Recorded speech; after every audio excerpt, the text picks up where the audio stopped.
ఈ జగమంతా పరమాత్మే, కులమతాలు మన కల్పనే. ఈ జగమంతా పరమాత్మే, కులమతాలు మన కల్పనే. పండితుడైనా పామరుడైనా పరమాత్మునికి ఒకటే కాదా.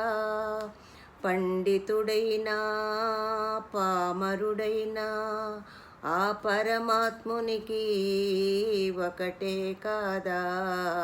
ఈ జగమంతా పరమాత్మే, కులమతాలు మన కల్పనే. ఈ జగమంతా పరమాత్మే.